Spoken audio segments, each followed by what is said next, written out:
Capítulo 23. El barrio musulmán de la Ciudad de la Alegría ardía en fiestas. Desde hacía 2 días, en todos los corralillos, las mujeres desempolvaban los vestidos de gala piadosamente conservados. Los hombres tendían por encima del gris de los tejados y a través de las callejas guirnaldas de oriflamas multicolores. Electricistas instalaban altavoces y rosarios de bombillas. En cada cruce había confiteros amontonando en bandejas montañas de dulces. Olvidando su miseria y su angustia, los 50.000 musulmanes del slum se disponían a celebrar una de las fiestas mayores de su calendario, el nacimiento del profeta Mahoma. Las oleadas sonoras de los himnos y de los cánticos transformaban la ciudad de chabolas en una loca verbena. Prosternados por millares en dirección a la mística y lejana Caba, los fieles llenaban las 6 mezquitas durante una noche de oración ininterrumpida. Barberos, sastres y joyeros veían atestadas sus tiendas.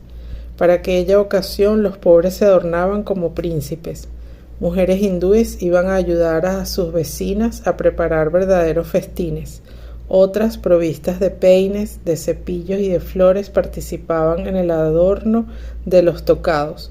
Otras ofrecían polvos de azafrán, de carmín y de aleña para embellecer con complicados dibujos el rostro, los brazos y los pies de sus amigas musulmanas. El aspecto de los niños se cuidaba de un modo particularmente esmerado. Sus ojos se subrayaban con grandes círculos de col. Sus delgados cuerpos se envolvían en deslumbrantes túnicas de seda y velos de muselina. Los pies se calzaban con babuchas como salidos de un grabado de las 1001 noches. Sin embargo, ningún altavoz conseguía ahogar las quejas de Sabia, el vecinito de Paul Lambert. Pero ahora el sacerdote ya no se rebelaba. Para él era Jesús quien sufría al otro lado de la pared y su sufrimiento era una plegaria. No obstante, algo seguía obsesionándole. El sacrificio de aquel niño era realmente indispensable. Alá Akbar, solo Dios es grande. Que la paz sea con Mahoma, su profeta. Alá Akbar, que la paz sea con Noé, Abraham, Moisés, Zacarías, Jesús y todos los demás profetas.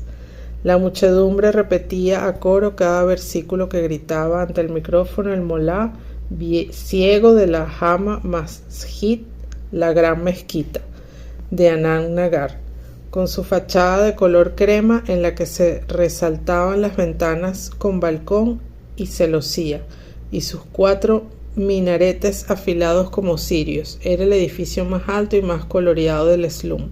Se elevaba en una plaza, el único espacio vacío del hormiguero, cerca de una alberca de aguas estancadas y viscosas en las que los habitantes del barrio hacían su colada. Una multitud alegre y abigarrada llenaba la plaza y todos los callejones de los alrededores. Por encima de las cabezas se agitaban numerosas banderitas verdes y blancas, de oriflamas rojas con la medialuna del Islam, de banderolas decoradas con suras del Corán y con cúpulas doradas de las santas mezquitas de Jerusalén, de Medina y de la Meca, emblemas mágicos que iluminaban de fe y de ensueño todo aquel decorado leproso. Noble patriarca tocado de un turbante de seda blanca, el molá ciego de la barba de chivo encabezaba la procesión. Le guiaban 2 religiosos vestidos de abayas grises. Sobre un triciclo equipado con acumuladores y con un enorme altavoz, un adolescente dio la señal de partida, vertiendo una ensordecedora letanía de suras que repetían rítmicamente millares de voces. Cada 2 o 3 minutos el molá se apoderaba del micrófono y vociferaba invocaciones que electrizaban a la asistencia. El cortejo no tardó en extenderse a lo largo de más de 1 kilómetro. Prodigioso río de colores y de voces fluyendo entre las paredes de las chabolas, regando con una fe vibrante y con el brillo de sus adornos el laberinto pestilente que atravesaba. Aquel día el Islam sumergía al slum de luz y de ruidos. Paul Lambert contemplaba aquella procesión maravillado. ¿Cómo era posible que tanta belleza pudiera brotar de aquel fango? El espectáculo de los niños era particularmente impresionante. Los rosados, los azules, los oros, los camafeos de los shalwars, de las gagras, de las muchachas, de los kurtas, de muselina bordada y los topis trenzados de los niños pintaban todo el cortejo de un colorido encantador. Los hombres iban en cabeza, seguido de las mujeres y de los niños, en la tercera fila, sujetando el asta de un estandarte rojo y verde adornado de un minarete. Paul Lambert reconoció a su vecino Mebut. La fiesta había metamorfoseado al parado famélico en un orgulloso soldado del profeta. Entre los niños desfilaban su hijo mayor Nasir, el que hacía cola por él en las letrinas, y sus dos hijas pequeñas, así como las hermanas de Sabia, todas vestidas y adornadas como princesas, con deslumbrantes brazaletes de quincalla, sandalias con lentejuelas y velos de muselina multicolor. Gracias, Señor, por dar a los flagelados de este slum tanta fuerza para creer en ti y para amarte, se decía Lambert, escuchando aquel concierto de voces que aclamaban el nombre de Alá. Entonces oyó que alguien le llamaba. Sabia había muerto en el momento en que la procesión del profeta pasaba por Fakir Bagan Lane. En medio del dolor, su madre mantenía una admirable dignidad. En ningún momento a lo largo de aquella prueba su rostro había delatado el menor desaliento, tanto si estaba acuclillada en la calleja fabricando sus bolsas de papel como si se encontraba en el fango con sus cubos de agua o de rodillas a la cabecera de su hijo. Conservaba la cabeza levantada, la serenidad de su sonrisa, su belleza de estatua de templo.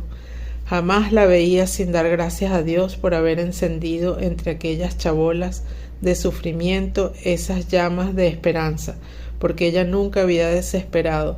Al contrario, había luchado como una leona para pagar la visita de un médico y los costosos medicamentos. Había llevado al usurero sus últimas joyas, 2 brazaletes, un colgante, un adorno de pacotilla para las orejas, que habían escapado a otras necesidades. A menudo, de noche, la había oído recitar suras para calmar los sufrimientos de su hijo.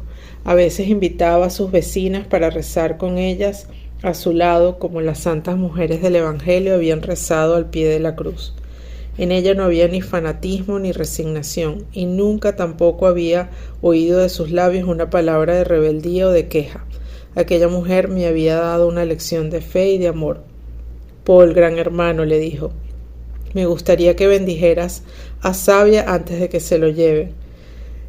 El ademán de extrañeza del sacerdote no pareció sorprenderla. Sabia te quería y tú eres un verdadero hombre de Dios. Le abrió paso en medio de las plañideras. El niño reposaba sobre una camilla envuelto en una mortaja blanca, con una guirnalda de claveles amarillos sobre el pecho, los ojos cerrados, los rasgos de la cara distendidos en una expresión de paz. Con su pulgar, Paul Lambert trazó una cruz sobre la frente aún caliente. Adiós, hermanito mío, glorioso, murmuró. Unos instantes después, llevado por adolescentes de la calleja, Sabia salía de la chabola para emprender su último viaje hacia el cementerio musulmán donde terminaba el slum. Paul Lambert siguió al pequeño cortejo rezando. A causa de la fiesta, eran pocas las personas que habían acudido para despedir al difunto. De todas maneras, la muerte era algo tan normal en la ciudad de la alegría que nadie le prestaba demasiada atención.